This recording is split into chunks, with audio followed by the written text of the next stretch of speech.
Hello student, within this session we are going to discuss about the straight line motion or a rectilinear motion of the class 9th standard. The particle is moving in the straight path, and if we take the displacement is taken on the y-axis. Displacement is taken on the y-axis and the time is generally taken on the x-axis. It is the taken time, and here is the distance. The particle is moving in the straight path when this is the distance on the y-axis and the time on the x-axis. If the slope, if we consider that is O to A is the one slope, and after that it is moving in this way and next is in this way, that is equal to OA, B and C.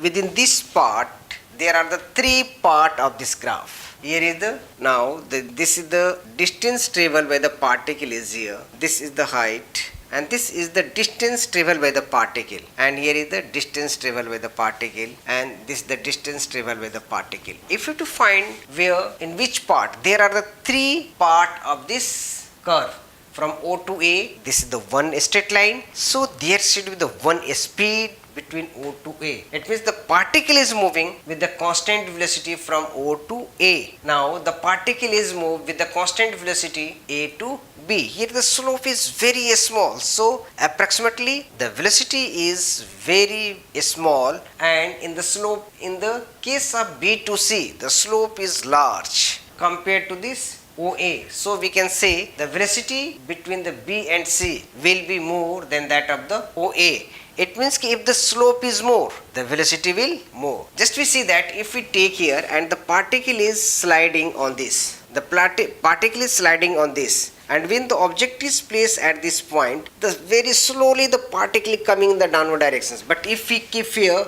on this object at the point C, what we see here, if the particle is placed at this position, the particle will come toward this with a high speed or much earlier compared to this distance. The slope is more here, so the velocity, if the particle is dropped from this point, it will come to this point with the more velocity in the less time compared to this AB and AO.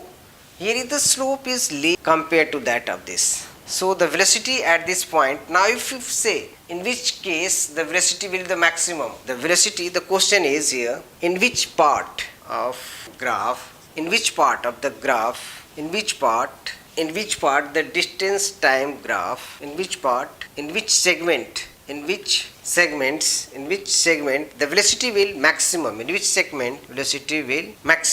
that can be observed easily. If the slope is more, the velocity will more, and that can be observed, that can be calculated with the observation. We see that here is the slope is B to C, if the slope is more. If the slope is more, the velocity will more, and here that is the approximately zero velocity since the slope is very small. But in that case, O to A, the slope is lesser than that of the BC. So the maximum, in which segment will the maximum velocity? So that will be the B to C. Here is the slope is more, but if we say in which segment the velocity is minimum, in which segment of the curve,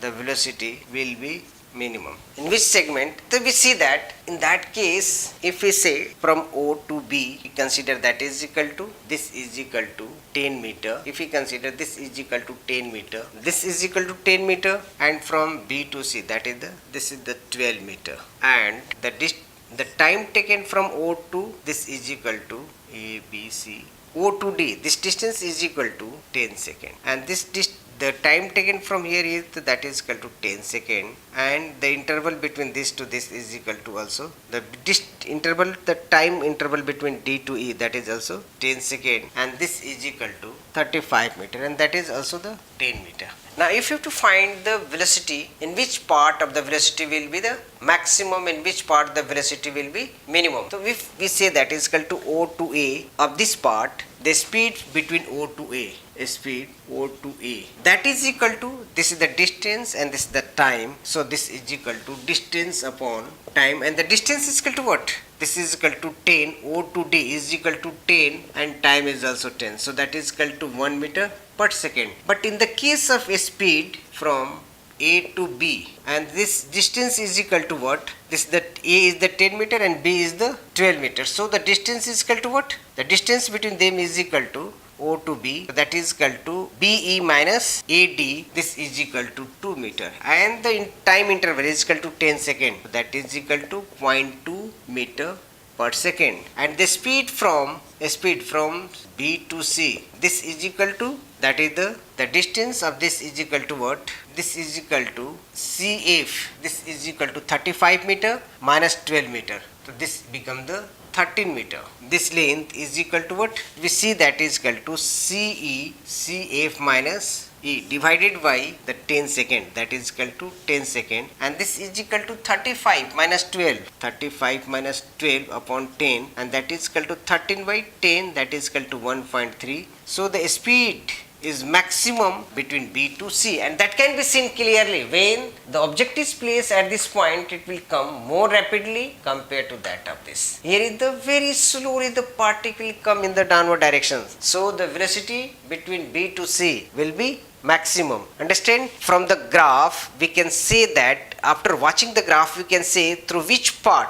the velocity will be maximum. That can be observed clearly by watching the slope of the distance time graph. In the same way, if this is the, now in the same way, if you have to find in which part the acceleration is maximum, if the velocity is taken on the y axis and the time is taken on the x axis, in which the slope is maximum, the accelerations will be maximum. Thank you.